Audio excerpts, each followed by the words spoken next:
जय जय रघुवीर समर्थ.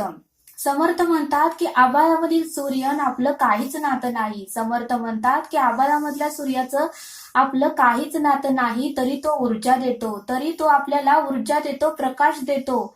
जमिनीचं आपलं काहीच नातं नाही. समर्थ म्हणाले जमिनीचं आपलं काहीच नातं नाही, तरी ती जमीन आपल्याला धान्य देते, फळे देते, फुले देते, सर्व काही जमिनीतूनच उगवते.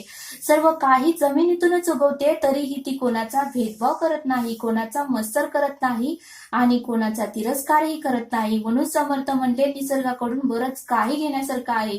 समर्थ म्हणाले निसर्गाकडून बरंच काही घेण्यासारखं आहे, आपण घेत नाही असं समर्थांनी आपल्याला ते सांगितलं. आणि म्हणूनच समर्थ म्हणतात की मांडलं तर नातं तयार होतं. समर्थ म्हणतात की मांडलं तर नातं तयार होतं, नाहीतर कोरडा वाळवंटच आहे असं समर्थांनी आपल्याला ते सांगितलं. समर्थांकडे एक दास गेला आणि तो दास समर्थांना म्हणाला की समर्था मला सर्व ज्ञान प्राप्त झाले. समर्था मला सर्व ज्ञान प्राप्त झाले, मला सर्व काही समजले आहे. मग तुम्ही दर आठवड्याला श्रवण का देता? तुम्ही दर आठवड्याला श्रवण का देता आणि दर आठवड्याला आम्हाला चांगलं का सांगत असता? आम्हाला सर्व काही समजलं आहे. त्यावेळेस सद्गुरूंनी मात्र त्याला उत्तमाचं उत्तर दिलं.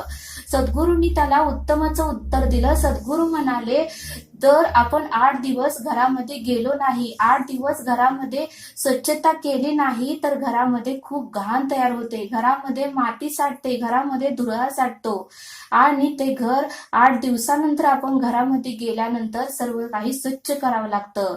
समर्थ म्हणले 8 दिवस आपण एखाद्या वस्तूकडे बघितलं नाही तर ती वस्तू बंद पडते, ती वस्तू आपण चालू करावीच लागते, मगच ती चालू होते.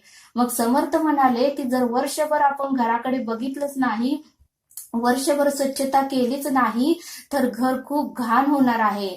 आणि वर्षभराची स्वच्छता काढण्यासाठी समर्थ म्हणले दसरा हा सण साजरा केला जातो आणि दसऱ्याच्या अगोदर घरातील सर्व कानाकोपरा हा स्वच्छ केला जातो असं समर्थांनी त्या दासाला सांगितलं.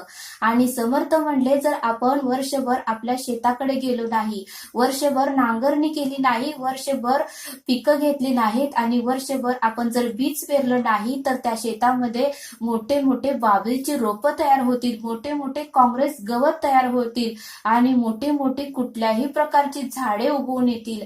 त्यावेळेस समर्थ म्हणले वर्षाने आपण त्या शेताकडे बघायला गेल्यावर मात्र आपल्याला त्या शेताकडे बघू वाटणार नाही, पण ज्या वेळेस आपण ती शेती नांगरणी करतो, बी पेरतो, त्यावेळेस मात्र त्या शेतामध्ये पीक उगवून येते. समर्थ म्हणले की त्यासाठी मी तुला दर आठवड्याला श्रवण देतो.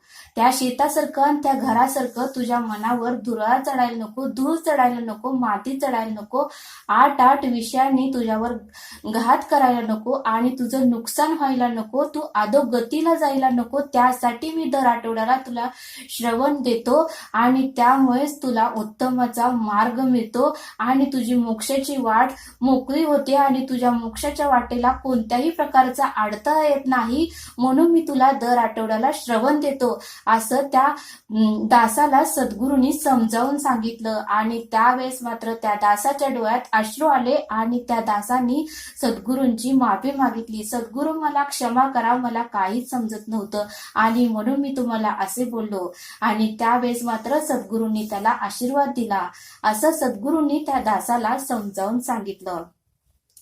सद्गुरू म्हणतात की अखंड निष्काम श्री सेवा आपल्याकडून झालीच पाहिजे असं सद्गुरूने आपल्याला ते सांगितलं. एकदा समर्थांकडे आले आणि समर्थांना म्हणाले या जगात चांगल्या गोष्टी कोठे पाहायला मिळतील, या जगामध्ये चांगल्या गोष्टी कोठे पाहायला मिळतील. त्यावेळेस समर्थ म्हणाले की या जगामध्ये बऱ्याच गोष्टी पाहण्यासारख्या आहेत.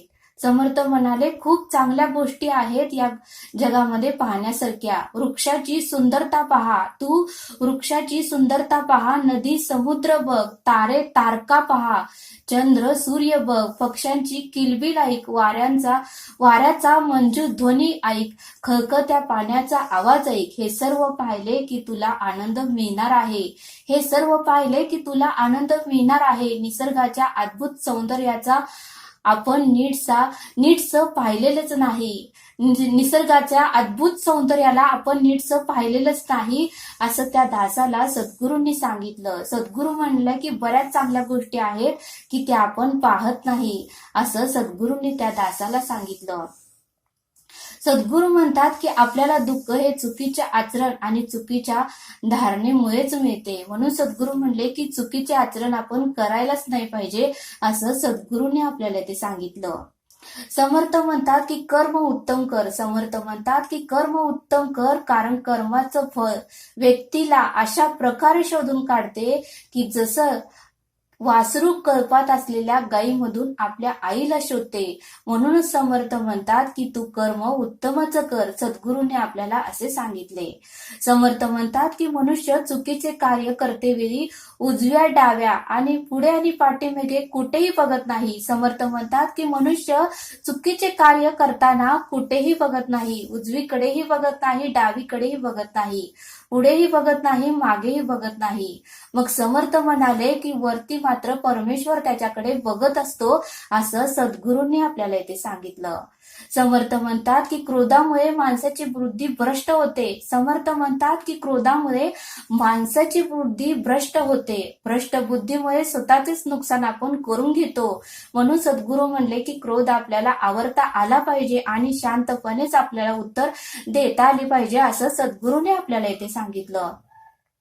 समर्थ म्हणतात की मनुष्याचे नुकसान 6 कारणामुळे होते. समर्थ म्हणतात की मनुष्याचे नुकसान हे 6 कारणामुळे होते आणि ते 6 कारणे म्हणजे अति झोप घेतल्यामुळे मनुष्याचे नुकसान होते आणि अति क्रोध केल्यामुळेही मनुष्याचे नुकसान होते आणि मनामध्ये भीती बाळगल्यामुळेही मनुष्याचे नुकसान होते आणि आळसपणामुळेही मनुष्याचे नुकसान होते आणि सर्वात महत्वाचे कारण म्हणजे अहंकारामुळेही मनुष्याचे नुकसान होते. ही 6 कारणच मनुष्याचा घात करतो असं सद्गुरूंनी आपल्याला इथे सांगितलं.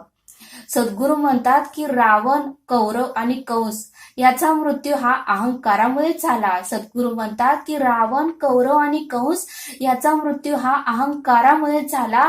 त्यामुळे त्यांची वंश, प्रतिष्ठा आणि वैभव अहंकारामुळेच नष्ट झाले. म्हणून सद्गुरू म्हणतात की तू अहंकार बाळगूच नको असं सद्गुरूने आपल्याला इथे सांगितलं.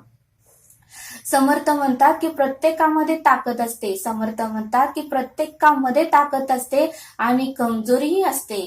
प्रत्येकामध्ये ताकदही असते आणि कमजोरी असते.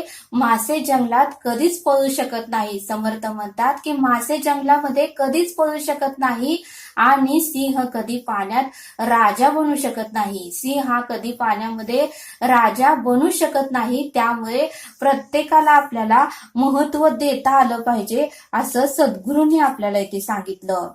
सद्गुरू आपल्याला एक बोध देतात.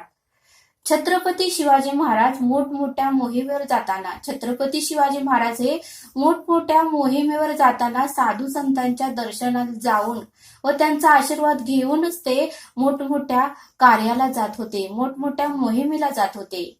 एकदा छत्रपती शिवाजी महाराजांचा राज्याभिषेक झाल्यानंतर छत्रपती शिवाजी महाराजांचा राज्याभिषेक झाल्यानंतर छत्रपती शिवाजी महाराज हे दक्षिण भागात जाण्यासाठी निघाले होते. दक्षिण भागात जाण्यासाठी निघाले होते त्यावेळी छत्रपती शिवाजी महाराजांच्या मनात आले की आपण समर्थांचा आशीर्वाद घ्यावा, आपण समर्थांचा आशीर्वाद घ्यावा.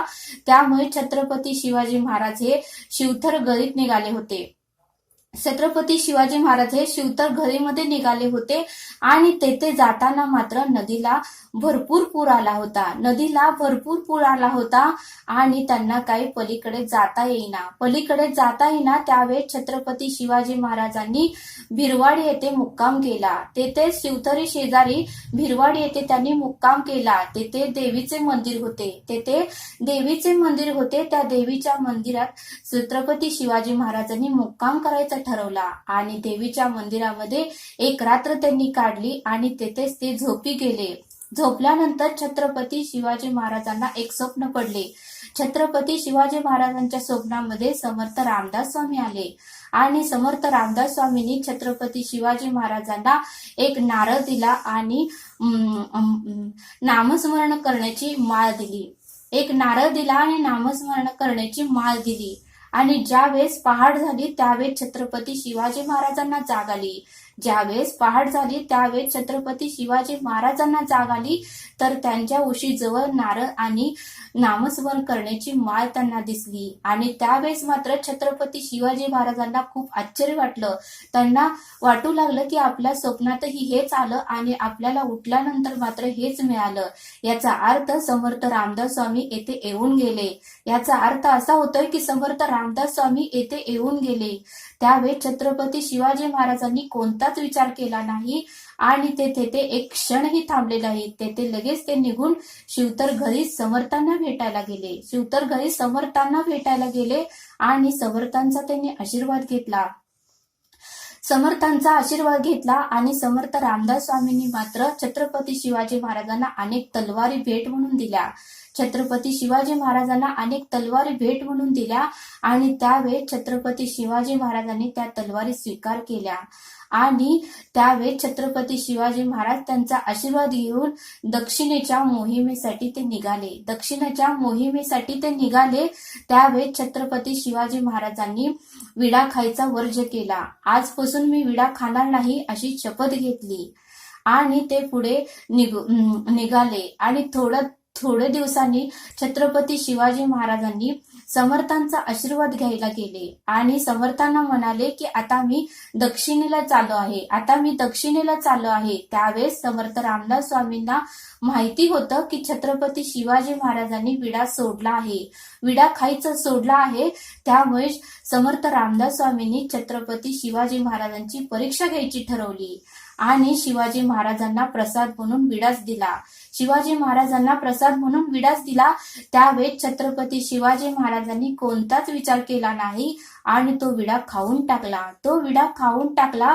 त्यावेळेस रामदास स्वामी बोलले की महाराज तुम्ही तर विडा खायचं वर्ज्य केलं होतं, विडा तुम्ही सोडून दिला होता, मग हा विडा तुम्ही कसा ग्रहण केला?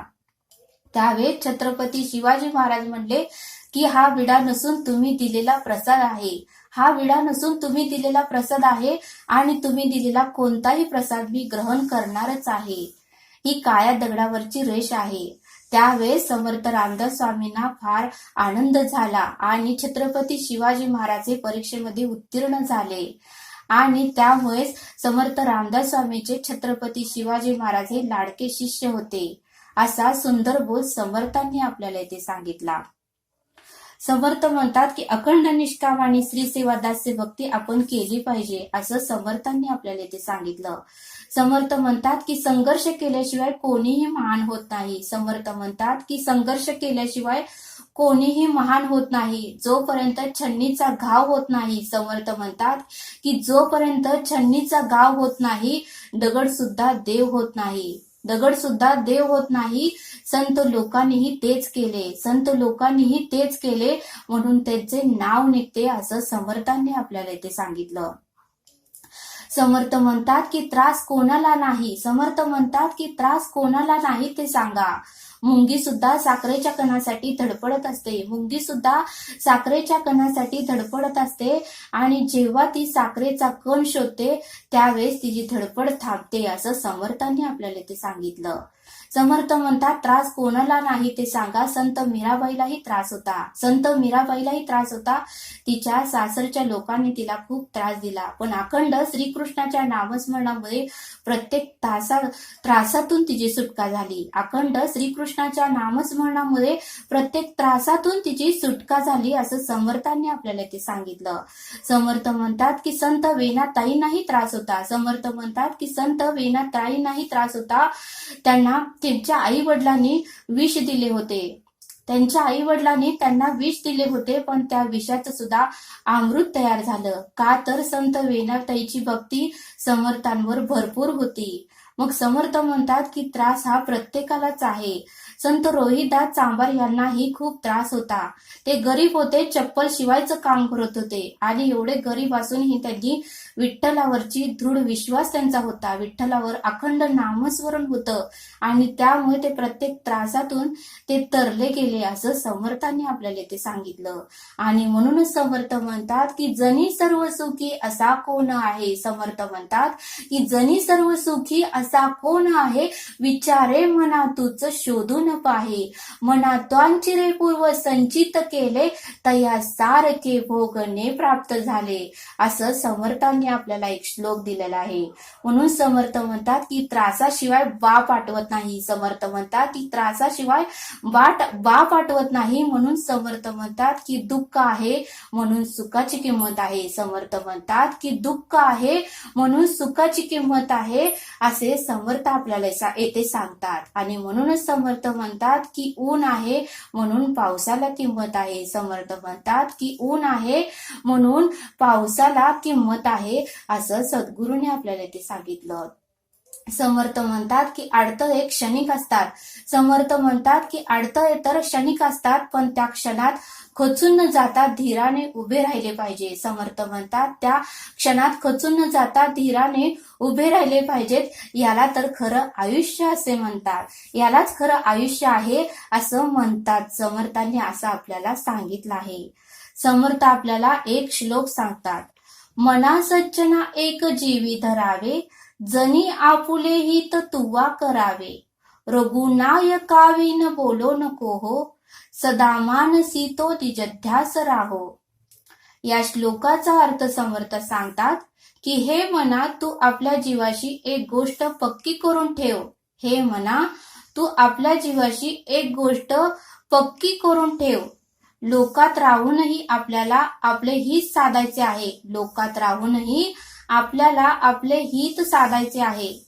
परमार्थ प्राप्ती हेच सोहित आहे. परमार्थ प्राप्ती हेच सोहित आहे आणि तोच खरा स्वार्थ आहे. आणि तोच खरा स्वार्थ आहे. त्यासाठी सदैव जागरूक राहा. त्यासाठी सदैव जागरूक राहा.